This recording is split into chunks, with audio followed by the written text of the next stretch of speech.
ngeten nih Gus yang mau ditanyakan sama teman-teman. Makom ini kan sebuah komunitas.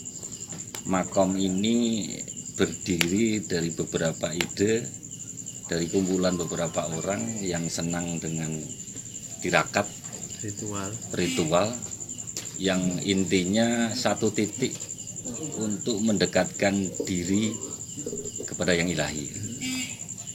Nah, yang menjadi dasar pertanyaannya nanti semoga diwedar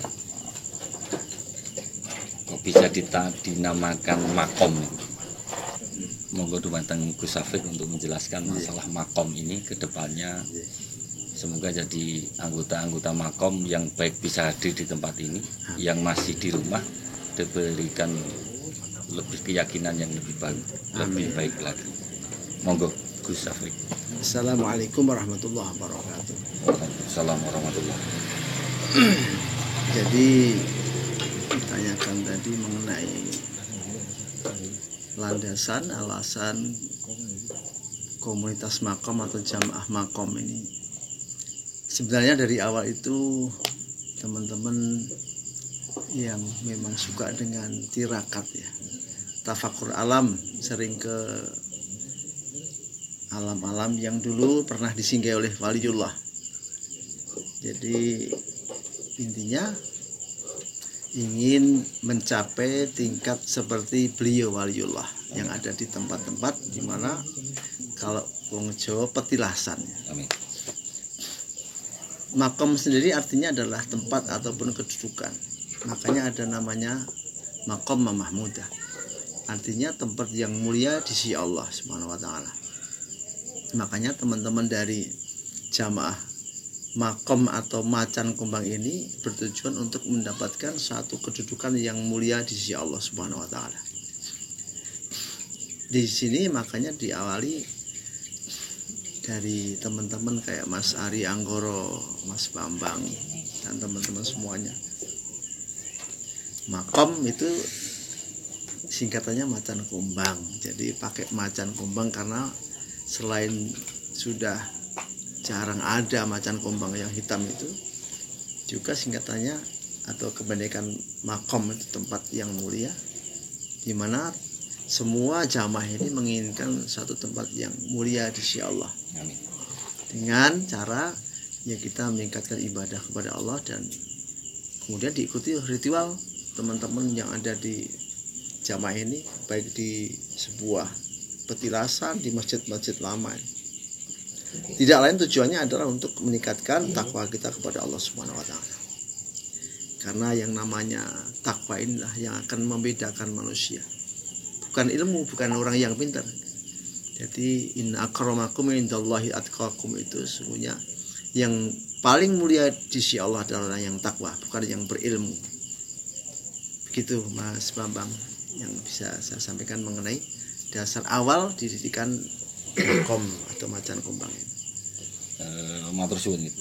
Yang selanjutnya yang masih kan selama ini kita masih mendengar kadang ada perbedaan mengenai masalah tirakat, karena tirakat ini berbagai macam bentuk dan sering dan sering bertabrakan dengan syariat. Mungkin ditabrakkan ataupun itu memang tabrakan kan gitu.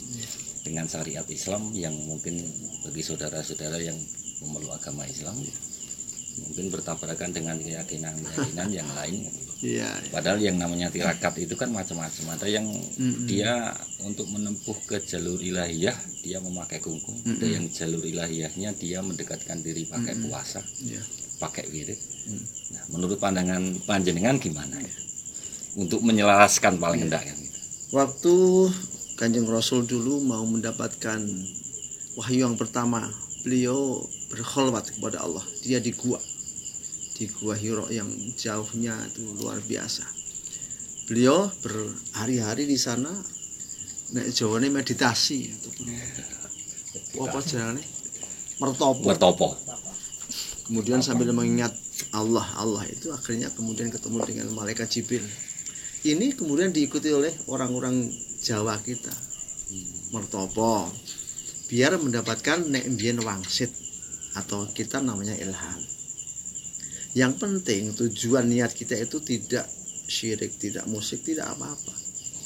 Jadi silahkan mau dengan kungkum di air seperti Sunan Kalijaga, kemudian ada yang puasa, ya silahkan. Semua ini niatnya adalah mengetahui bagaimana Allah itu sangat maha kuasanya menciptakan alam ini. Alam kan ada yang gaib, ada yang nampak.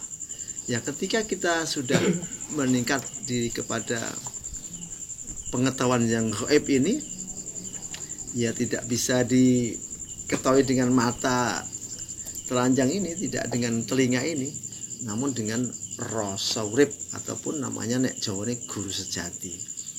Rasa urip itu misalnya begini, hari ini kan hari pas Senin ya. Senin. Tapi jenengan nek tak takoni Senin kuwi rupane apa? Tidak ada. Rano rupane, tidak ada warnanya. Baunya kayak apa? Tidak ada baunya.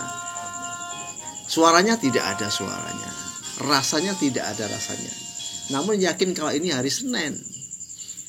Ya, yang mengetahui hari Senin ini adalah rasa urip, atau nek wong Jawa manungsa sejati atau guru sejati. Kemudian Allah Subhanahu wa taala itu tidak nampak, tidak terdengar, tidak bisa diraba. Namun kita yakin ya namanya rasa urip atau guru sejati kita yang bisa meyakini. Nah, kalau Allah kan jelas kita sudah dituntun dengan tirakat yang disampaikan Mas Bambang tadi. Bagaimana kalau itu untuk lebih meningkatkan takwa kita? Boleh, saya yakin boleh. Kungkum di malam hari jam 12 malam ke atas, karena kalau kungkum sebelum jam 12 tidak sehat, teman. Silahkan tanya ke dokteran, kungkum jam 12 ke atas akan menyehatkan sambil wiridan. Astagfirullah boleh, subhanallah boleh, ataupun Allah juga boleh. Yang penting tujuan kita tidak musyrik, tidak syirik kepada Allah, namun untuk meyakini bahwa Allah itu maha segalanya, yang bisa nuntun kita. Allah itu bisa memberikan ma'unah kepada kita. Kalau tingkat Nabi kan namanya mujizat. Kalau waliullah, para wali adalah karomah. Kita cukup dengan ma'unah Allah. Ma'unah itu pertolongan Allah yang akan diberikan oleh Allah kepada kita yang tidak disangka-sangka. Tiba-tiba begitu, tiba-tiba begini. Ini ma'unah Allah. Nah, karena kita manusia biasa, makanya kita minta terus-menerus dengan wiridan, ya Rahman, ya Rahim, ya Rahman. Terus ataupun apapun. Kalau Nabi sekali ucap jadi dikabulkan ya. Waliullah sekali ucap jadi. Kalau kita nggak mungkin, karena makom kita tadi, makom kita belum selevel para wali, atau bahkan Nabi, kita jauh dari para Rasul dan Nabi. Nah, ini apa yang ditanyakan bagus, silahkan dengan tirakat. Mau kungkum ya monggo, mau puasa ya monggo. Semuanya ini tujuan adalah mendekatkan diri kepada Allah. Ada yang bilang itu tidak ada tuntunan di dalam Islam. Kungkum yang namanya apapun kecuali ibadah khusus, sholat, puasa, haji, zakat ada. Kalau yang silahkan. Untuk ilmu pakai motor jalan ke sekolah boleh, pakai sepeda boleh, mobil jalan ya oleh. Kalau di semua disamakan dengan zaman dulu, nggak ada motor, nggak ada HP. Ini kan semua hanya syarat mau sampai tujuan cari ilmunya Allah. Allah itu punya ilmu yang sangat banyak.